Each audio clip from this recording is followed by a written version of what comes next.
maybe you're just not the right age for this particular product, this financial product now, but I want to make you aware of it because it's going to be important. And when the time is right, I want you to know about it. So much of it is education. And then oftentimes when you ask, like, hey, do you want to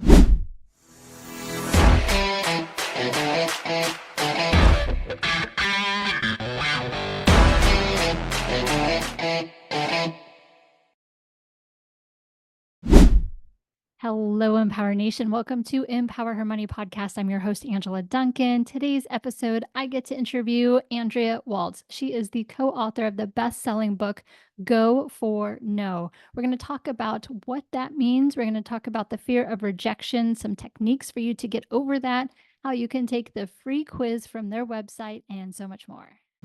Hi, Andrea. Welcome to Empower Her Money podcast. Hey, Angela, it is great to be with you.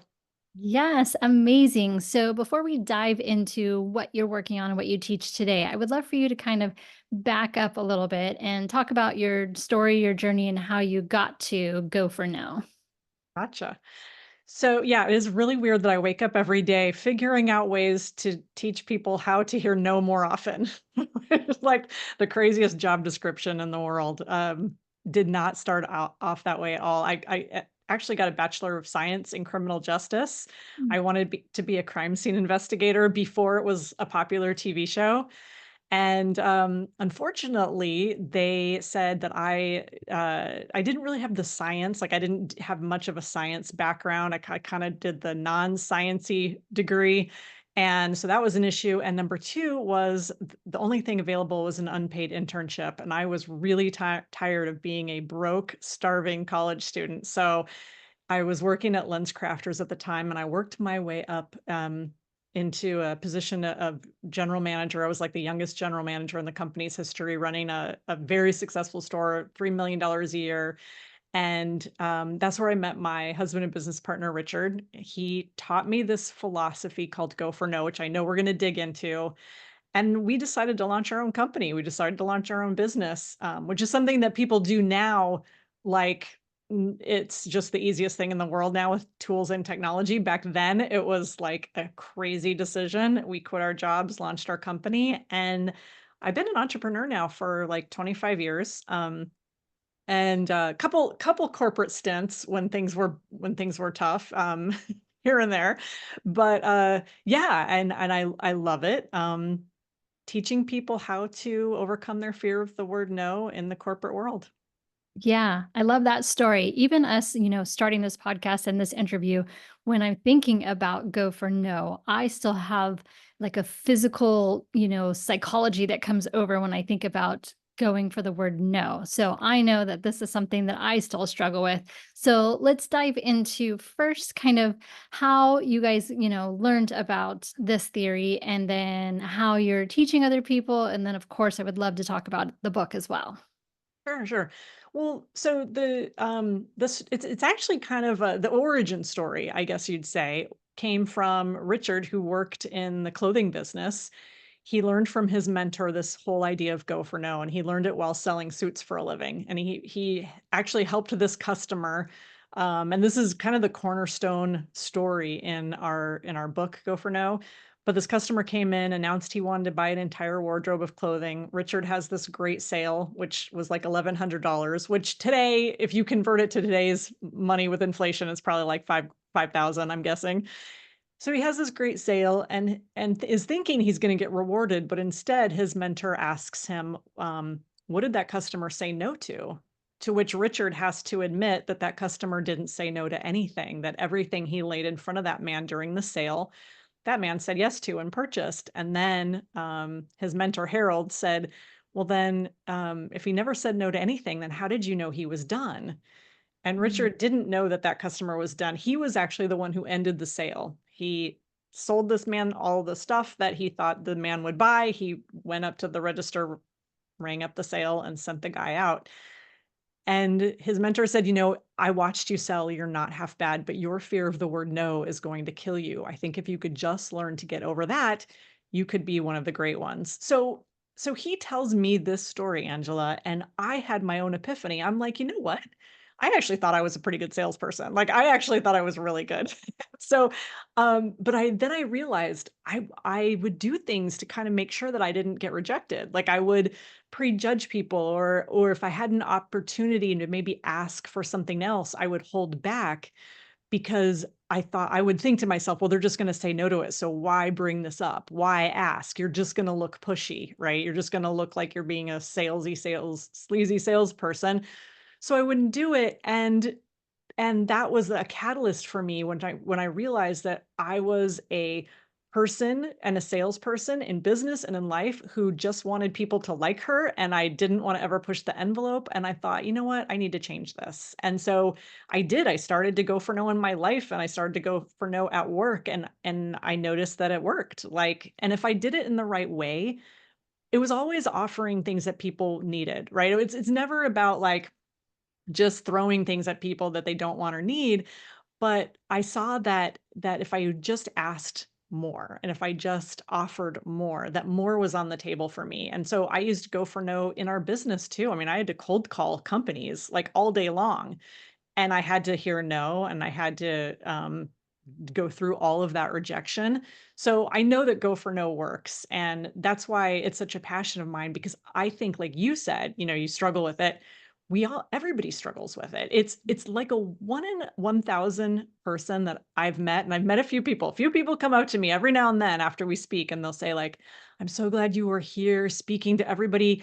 I don't have a fear of no. Like, it just rolls off my back. There are some people who claim they don't have a fear of it. I get it. There are some people out there, but most of us are wired to avoid rejection and to avoid those no's. And so that's what Go for No is all about, is helping you break through that mindset and that barrier. As you were explaining that, 2 things come to mind. One is this saying, "But wait, there's more." So that's kinda like the upsell that some of us have become accustomed to. Maybe that makes it a little bit lighter as we're seeing what else the client might need that we haven't presented to them. So that came up for me. And then the other thing is you were talking kinda like the people pleaser, right? I just want people to like me. I think a lot of women naturally feel that way. So we don't want that rejection or that no. So we don't maybe push as far as we potentially could for the client because we don't want to get to that barrier. Totally. Yeah, I think it's a huge issue for women. And here's the interesting part about this. I think you'll find this fascinating. So one of the things I've noticed is after the pandemic, well, actually kind of during it, we created this thing called the Go for No Challenge workbook. And it's a workbook, it's 21 days, and it's designed for people to go through and challenge themselves for 21 days to see how many no's they can get. So it's a really fun exercise. Anybody can do it. Just count up, just start going for no, like in every aspect of your business, and just start counting the no's that you hear. And I started doing these challenges live too, like with coaching groups. And one of the things I noticed was I would get, and I still do to this day, a lot more men than women signing up. And I'm like, why is this? This is so weird. Like, I would think that I would have expected 80% women, 20% the guys. And it's actually in many cases it's the exact opposite. And I think the only reason that I can come up with is I think that women are turned off when they hear Go for No. I think they think, this is just a guess, I haven't done a formal survey, but I think they think that what it means is that you have to push through, that you gotta, like, be pushy, you've gotta railroad over people. It's that, like, I she takes n you know, she won't take no for an answer, like, she's gonna railroad you, and it's not that. It's just it's actually, 'cause I could never be that, I could never teach that. I could barely get myself to go for no, so I'm certainly not gonna be teaching some crazy thing like, "You're gonna run people down." But it is about having the courage to ask, and to ask in a respectful, like, fun, almost playful way, and to use words in a way that take the pressure off people. So one of the things I teach people is like, "Hey, like, preempt your ask, create guardrails where you don't look pushy." So, and one of these strategies I actually got from a guy named Phil M. Jones. He has a great book called Exactly What to Say. And in his book, he talks about the rejection free ask, where you say, hey, it may not be for you, but right? So, hey, Angela, this may not be for you, but there's a party on Friday night. It's gonna be this, it's gonna be that, do you want to go? And so it takes all the pressure off and allows you to make that ask. So, kind of going back to this idea of people pleasing, I know I went on a huge tangent there, but getting back to women and the people pleasing, this is not a strategy where you have to become somebody that you don't like, where you have to become aggressive and salesy. It's really just about having the courage to ask and do it in the best way you can. Yeah, and sometimes I think if we don't ask enough questions, we don't always client needs. So, kind of letting the client know what other service or products that you may have available that you think, oh, they're going to say no to. You just might surprise yourself because we don't oftentimes know every piece of their picture to understand all the things that they might need. So, even offering it might uncover something and continue that conversation as well. Absolutely. And that's too where you can put that caveat in like, hey, this may not be for you now.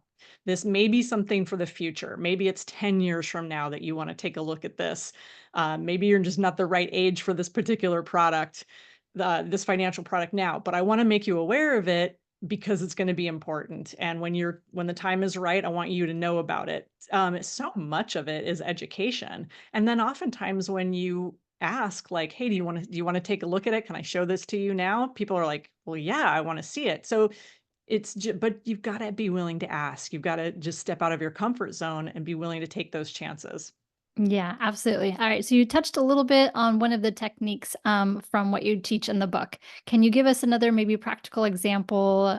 My audience is largely female entrepreneurs, business owners, something else that they can implement to help us get past that fear of no. Yes. So the first thing I would suggest is we kind of want to process this, right? So what's the process of go for no? Well, the first thing is create a no awareness. Like really look at how many no's am I getting? And then look at your business goals and say, where are the areas where I could implement go for no? So, for example, do you have the testimonials, the connections, and the reviews that you want? So, there's an area where you could start going for no and say, every day I'm going to reach out to 3 people and ask for a referral to somebody or a testimonial, or maybe it's just a review on LinkedIn or a testimonial on LinkedIn or something simple, a Google review, whatever it is. Come up with those strategies and back into it by setting a no goal. So you could say like, and it could be even for clients, could be for prospecting, could be during your process with your clients, where you say, I'm going to try to hear 3 no's today. What in any different category. It could be I'm going to do prospecting today. It could be I'm going to build my LinkedIn connections on my network and I want to hear 3 no's today.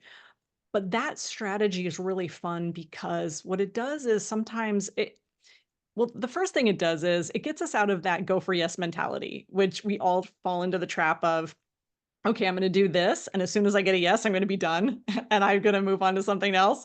So instead, you say, I'm going to do this until I get the 3 no's, which keeps you in activity and keeps you in action.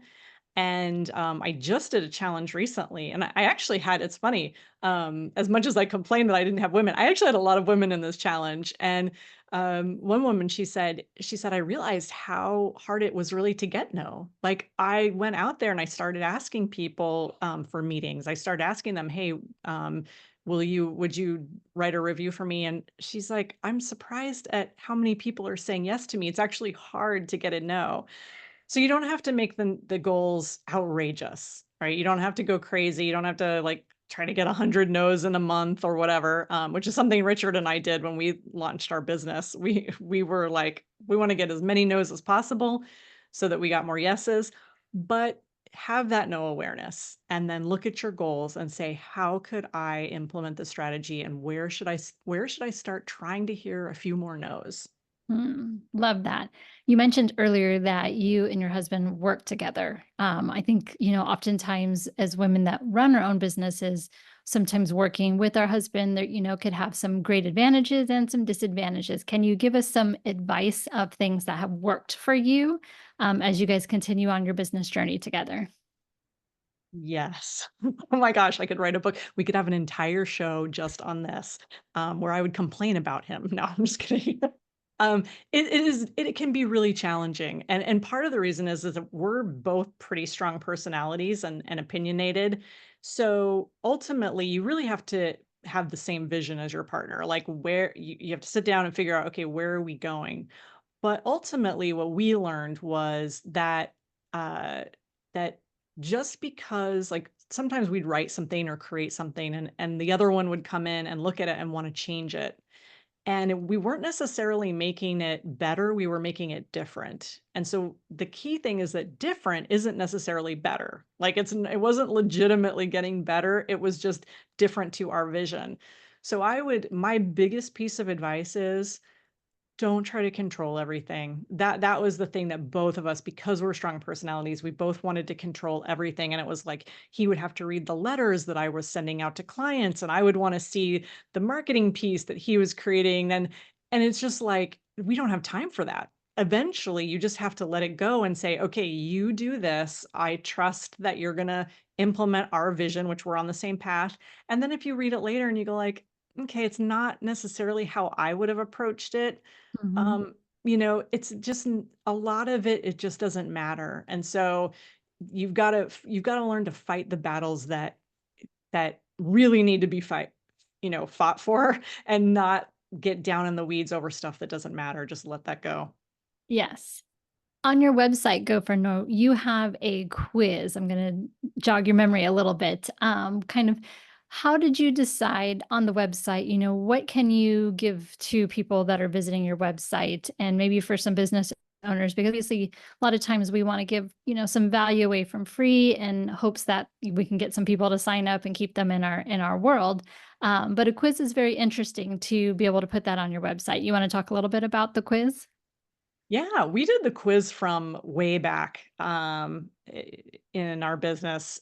We went to a lot, and I would recommend this for all business owners. We went to a lot of educational events. Mhm. We went to seminars. We got involved in. We were in speakers associations for a time. Anything that we could go to constantly be learning tools, techniques, and things to better our business. And I remember we decided to do this assessment early on before it was popular. And so we came up with this assessment, which today has kind of morphed into a shorter, more simple quiz. And I think people really, and it's designed to help you see what your mindset is in regards to failure, rejection, and hearing the word no. Like, are you do you have a high no quotient where you're really good with handling no? Or do you have a low no quotient where you don't like you hate the word no and you struggle with it, or are you somewhere in the middle? And people love to learn about themselves, right? I mean, the Enneagram, which is this personality quiz, and all of these things out there, people love it. And so it has been probably one of the best tools for us, this assessment over the years of just getting people like you said into the world, giving them some value, giving them some insight. And one of the big things with the quiz is that I try to the some of the questions are a little weird. Like you read the question and it's like, is your I don't know if we could still have this in the quiz, but one of the questions used to be is your closing rate higher than 30%? And Ooh. people would read that and they would assume that that was a good thing. Like, "Yeah, my closing rate is 50%." And then we'd come back and we'd be like, "Okay, that's a negative. Yeah. Your closing ratio should not be that high. Then you're probably not asking for enough and your fees aren't high enough. You're closing everybody, and so you need to raise your fees. You need to qualify, go for bigger fish, right? If you're closing all these people." So we kind of use it as a teaching tool to show people different ways of looking at things too. Mm. Yeah, and I love that point of view because you think you're answering that question. I almost didn't want to answer that question because that fear of am I good enough or what's the right answer type of question, right? But turning it around and saying, yeah, if you are closing a higher percentage, well, that's great, congratulations. But here's, another way for you to look at it. So that's a great question to incorporate in a quiz as well. Yeah, yeah, for sure. Yeah. So what's next for you? The Go for No book obviously is available on your website and on Amazon. What do you feel like you guys are big projects you're working on next? So last year, one of the things that we did was we finally wrote a book called When They Say No. because Mm, one of the things that I found myself training people on and speaking about so much was this mindset of go for no, hear more no's. It's like, okay, that's great. But wait a minute, what do I do when I get a no? Like, what now? Because that's such a pivotal moment. Is there anything I should do, could do? Should I try again? So I'm really proud of that book. And there's 44 strategies in that book about kind of how you should think, how you should deal. What do you do if you are getting a ton of no's and you're in a sleep? All of these kind of strategies for when they say no. And then this year, we're actually writing a sequel to the story because Go for No is a fable about a guy who wakes up in a house that belongs to a wildly successful future version of himself 10 years in the future and is mhm, trying to figure out what is this other him? How is this other version of him so successful?